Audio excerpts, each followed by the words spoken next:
Bonjour, c'est Koé dans le mensuel. Là, je suis dans le festival du rire de Saint-Raphaël. Et c'est bien.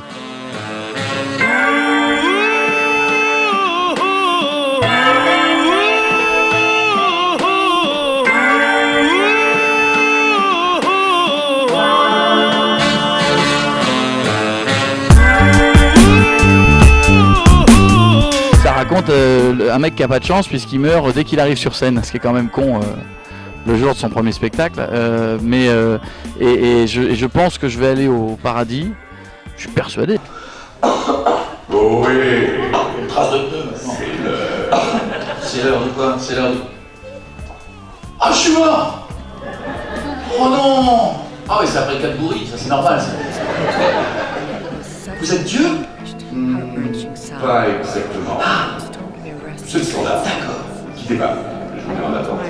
Je vais revenir sur toutes les étapes de ma vie, depuis que je suis petit jusqu'à maintenant, les enfants, la famille, l'adolescence, les premiers émois devant les films porno, tout ce qu'on a tous vécu, et je reviens dessus en étant persuadé qu'à chaque fois je vais dire des choses bien qui vont me faire aller au paradis, sauf que je vais trop loin.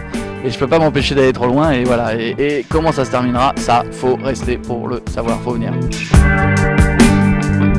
C'est vraiment, bah oui, c'est basé sur ma vie, mais c'est pas un spectacle. C'est pas un spectacle où on vient voir un type qui raconte que ce qu'il a fait lui. C'est-à-dire que je me sers de ma vie à moi, et ensuite on se rend compte que de ma vie à moi découle, ça représente tous ceux qui sont dans la salle. C'est-à-dire les plus jeunes, mon adolescence leur ressemble, les losers à l'école, j'ai été comme eux.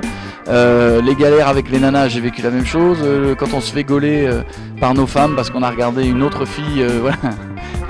Je sens toujours dans ces moments-là dans la salle des moments plus tendus que d'autres où il y a des coups de coude. Et donc c'est ça qui est drôle, c'est qu'il y a plein de gens qui viennent voir le spectacle de tous les âges. Il y a les ados qui viennent, il y a des groupes de filles qui viennent par filles. Ça c'est marrant, des fois les nanas viennent en groupe. Il y a des couples, beaucoup de couples, genre 25-30 ans, il y en a un qui a poussé l'autre à venir, etc. Et puis voilà, et puis après il y a des plus âgés, etc. Donc c'est ça qui est marrant, c'est que tout le monde vient voir ce spectacle parce que je crois qu'il parle en fait à tout le monde.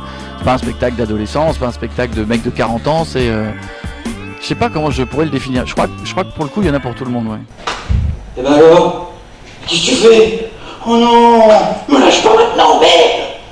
Mais ça fait 18 ans que tu es debout pour un oui, pour un non, allez, s'il te plaît! Oh là là, si j'étais assez souple, hein, je te ferais du bouche à bouche! Oui, d'ailleurs les filles, la première fois, inutile de nous dire « Ah, c'est déjà fini !» On le sait, on était là. Quand je parle de ma vie, de ma jeunesse, les gens ne connaissent pas forcément ma vie, à tel point que des fois quand je dis des trucs, les gens disent « Non mais il rigole, il est sérieux ou pas ?» Quand je fais j'en ai fait un sketch, mais quand je fais le croque-mort qui vend les cercueils, parce que je me suis retrouvé un jour à devoir vivre ça, mais comme plein de gens, malheureusement un jour on sera tous confrontés à ça. Le type que j'avais rencontré était un peu comme ça, c'est-à-dire que le mec faisait des blagues, parce que lui il vend ça toute la journée, donc il essayait de faire des blagues, mais il voyait bien que ça passait moyen, donc sur le moment, comme c'était il y a quelques années, je me disais pas je vais en faire un sketch, mais quand j'ai écrit le spectacle, je dis mais ce type qui fait des blagues alors qu'il vend des cercueils, c'est énorme, faut faire quelque chose avec. Oui, allô? Oui, faites vite. Une relance, oui, c'est moi qui la vends. Vous voulez parler à son ancien propriétaire? Madame Cramieux? Vous voulez dire feu, Madame Cramieux? Non, toujours pas, toujours pas. Non. Pardon? Ah non. Jeff? Merci. Hein? Ah non, là, pour vous l'apprécier, ça va être chaud. Pardon, non, c'est drôle pourtant, ça vous fait pas rire. Comment? Ah non, mais vraiment, je vous jure, ah non, elle peut pas descendre. Descendre, je vais chercher ça, moi. Si j'en fais une quatrième, demain j'appelle RTL, hein. Direct, je passe aux recettes. Comment? Non, je parle pas de vous. Non. Mais non, monsieur, je sais pas de vous enfumer. Je crois que l'humour dédramatise beaucoup de choses. Vraiment, je crois qu'il faut... On dit toujours cette grande phrase qu'il faut rire des choses plutôt que d'en pleurer, mais je crois que c'est pas faux. Je crois qu'il faut souvent prendre les choses avec un peu plus d'humour et d'essayer le plus possible de dédramatiser les choses. C'est un show où si on se trompe d'un bouton, la lumière part pas avec les éclairages, qui part pas avec l'écran, qui part pas avec le son. Non mais c'est vrai, hein. Il suffit qu'il appuie 2 fois et c'est n'importe quoi. C'est déjà arrivé. Bon après faut gérer le risque, mais c'est pour eux, c'est surtout pour eux qu'on a fait la répète. Puis c'est pas mauvais pour moi non plus. Hein. Ça permet de se remettre dedans, de remodifier les trucs, de se dire oh ça j'ai plus envie de le faire. Puis tiens je vais essayer ça ce soir, voilà. J'ai écrit ce spectacle avec un garçon qui s'appelle Dave Cohen, qui est scénariste. C'est-à-dire que moi j'ai jeté tout ce que je voulais faire en gros tout ce que je voulais dire. Je lui ai jeté les gags, les personnages, etc. On avait 2h30 de spectacle, hein, c'était trop long. Hein. Et lui, je lui ai dit fais-moi une histoire. Parce que je voulais une histoire. Je voulais autre chose qu'une accumulation de sketchs. Je voulais raconter un truc. Lui me l'a écrit. Et puis après, au bout de 3 mois en le bossant, je l'avais toujours pas joué sur scène, mais au bout de 3 mois, il y a un moment, tu sais plus. Tu sais plus parce que un gag, il est dans ta tête depuis parfois 1 an. Donc tu te dis que les gens dans la salle vont l'avoir pour la première fois, mais toi, tu l'as déjà depuis 1 an, donc tu sais plus s'il est drôle. Et j'ai pris un camarade qui s'appelle Mike Quiroga et je lui ai dit Mike, viens m'aider et dis-moi si ça c'est drôle, ça c'est pas drôle. Et puis si à un moment donné tu sens qu'il manque un petit truc, viens puncher un peu. Et voilà, et on a bossé comme ça et je crois qu'on a obtenu un truc que moi je modifie tout le temps, hein, c'est-à-dire que de semaine en semaine c'est jamais le même. Hein. Il y a des choses que j'enlève, des choses que je rajoute, j'ai des idées donc je rajoute des trucs, voilà. Je crois que je l'ai fait parce que j'étais prêt, j'avais l'idée, je me sentais à l'aise dans mon corps et parce qu'il faut se sentir quand même à l'aise avec les gens qui vous regardent, avec tout ça, puis même envie. C'est pour ça que je pouvais parler des régimes, de mon physique, de tout ça. Je crois qu'il faut... Il y a des gens qui sont très à l'aise tout de suite là-dessus et qui sont prêts à aller sur scène avant même d'avoir un truc à dire. Moi non, bizarrement je suis timide, donc je me suis dit je n'irai que quand vraiment j'ai le truc à dire et que je sais que j'ai un spectacle avec moi et que quoi qu'il se passe, j'ai de l'artillerie lourde derrière. Moi j'ai jamais manqué de sucre. Hein, ça se voit. Hein? Donc je disais que ça se voit que tu manquais pas de sucre.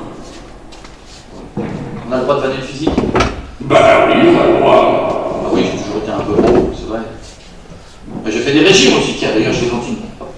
Faire un petit régime devant tout le monde. Oui, mais c'est ça qui est bien, on peut passer d'une salle de 300 comme ce soir à 500, 600, 1000, voilà, je veux pas faire des trop grandes salles, parce que j'ai pas fait ce spectacle pour faire des trop grandes salles, je fais ce spectacle pour voir les gens, et quand les salles sont très grandes, la dernière fois on a joué dans une salle de 1002, 1002 c'est gros, c'est très gros, on les voit, ils partent sur 3 étages comme ça fait une masse de gens, on voit plus grand chose, alors c'est beau quand on filme, parce qu'on dit waouh, il y a un monde de dingue, mais à jouer c'est tellement mieux d'être proche des gens, mais même, je pense que même le public sort de là, on l'a vu de près quoi, on a fait dès que c'est dans une salle trop grande ça perd. Moi je sais que pour avoir ces derniers mois fait beaucoup de dates, j'ai une petite préférence pour les salles de 300-400 places. Donc là je suis content, non, puis elle est belle celle-là, elle est toute en rond, elle est rigolote, C'est d'arriver à surprendre. J'ai fait aussi ce spectacle pour ça. J'ai fait aussi ce spectacle pour étonner des gens qui vont accompagner leurs copains pour dire venez et vous verrez. Voilà, parce que c'est pas la radio, c'est pas l'émission de télé, c'est pas ce que vous avez pu voir là, c'est encore autre chose. Et puis on est proche, c'est-à-dire que même quand on raconte une énormité sur scène, le public, il y a toujours ce fameux « oh ». Moi j'adore le « oh ». Mais c'est surtout que le public voit sur votre tête que vous vous amusez, donc il vous en veut de rien.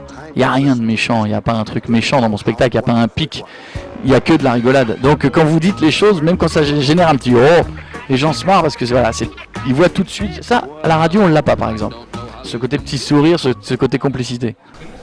Bonsoir. 1, 2, 3, 4, 5, 6. Il ne faut pas non plus appuyer sur le gros bouton jaune avec une cloche de dessiner dessus. Oui, qu'est-ce que c'est? Je voudrais aller au 6e.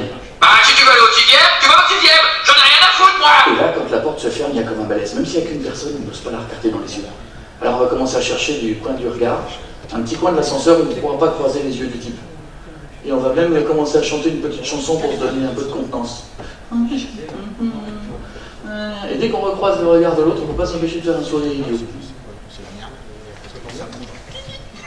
Et on repart dans le coin pour attaquer le deuxième couplet de la chanson qui n'existe pas. Et dès qu'on arrive au 6e, qui est l'étage qu'on a choisi, on ne peut pas s'empêcher de faire A comme si c'était une surprise. Ah! C'est bon, je suis arrivé au 6e. Mais je m'en fous, t'es au 6e, arrête de toucher le bouton. Oui, même nous, des fois, moi, il m'arrive de faire des blagues et on voit les messages derrière, genre t'as été salaud. Il y avait eu un truc avec une chanteuse une fois qui avait déclenché tout un truc. Comment tu oses te moquer? Voilà, c'est-à-dire qu'après on est obligé de dire mais c'est pas de la moquerie méchante, c'est une blague. Après tu t'excuses, tu es obligé de t'excuser, mais ça fait 20 ans que je m'excuse, donc je m'excuse.